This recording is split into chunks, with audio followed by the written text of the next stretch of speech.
Salama daholo.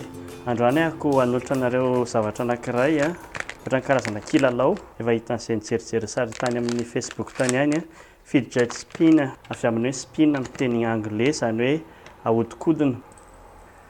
Lazaiko foy hoe inona izy ity dia atao inona dia ahoana ny fampiasana anazy. Ity zany ny atao hoe Fidget Spinner anankiray amin'ireo endrika izay mihodinkodina malaza be izy amin'izao fotoana izao hitanareo any amin'ny sekoly betsaka ny ankizy mampiasa anazy any France aloha indrindra eto Italia koa efa manomboka betsaka any États-Unis ary inoako fa tsy ela dia ho tonga any Madagasikara tamin'ny taona 1770 tany ho any ity no nanomboka zany fa zany hoe tamin'ity 1704 ity izy tena nalaza be.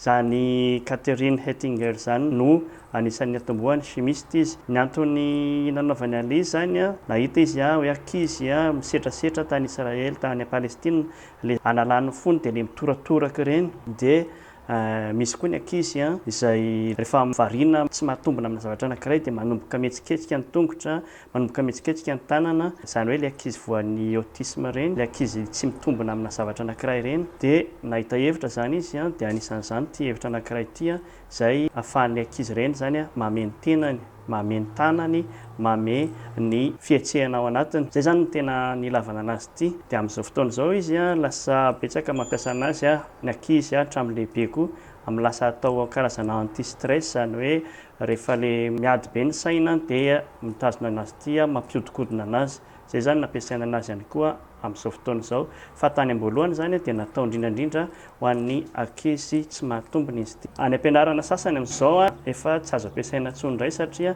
nivoana tamin'le fampiasana anazy araka ny tokony ho izy manjary lasa fanaovana fifaninanana, fanaovana kilalao satria misy tokoa ny fifaninanana azo atao amin'izy ity ohatra hoe samy manodina dia izay iray mijanona voalohany amin'ny tanana ilany fotsiny zany manodina amin'ny tanana ilany fotsiny dia izay iray mijanona voalohany dia misy koa ny manodina ny tanana roa dia izay iray mijanona voalohany betabe zany zavatra hifaninanana ankizy amin'izy ity mahafinaritra le izy fa zany hoe noho izy le hoe sady kely azo atao any am-paosy azo entina n'aiza n'aiza dia manjary lasa kilalao mandany andro ny ankizy ihany koa.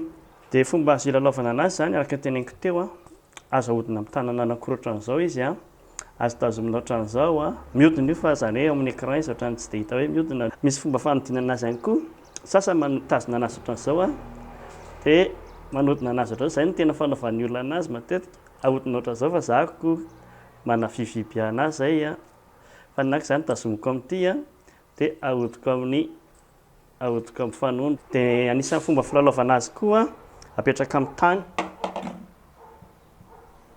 dia ahodina.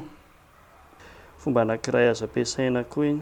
Ny ahitanareo anazy afaka any am-pivarotra moa izy matetika lany satria be mpividy loatra fa ao amin'ny internet tao amin'ny Amazon no vidianako an'ity eo amin'ny 6 € teo. Anisan'le tsara kalitao ity satria mafy tsara le izy ary bakoly ny ao anatiny, porcelaine zany le kanety kely ao anatiny fa tsy vy dia mihodina tsara le izy. Any amin'ny eBay izy hatramin'ny 2 € 3 € dia efa mahazo fa ninazy zany ty flux ty no vidiko dia hitako hoe mahafapo le izy zany. Dia izay indray zany ny resaka androany fa dia mametraka veloma amintsika indray ho amin'ny manaraka. Veloma tompoko.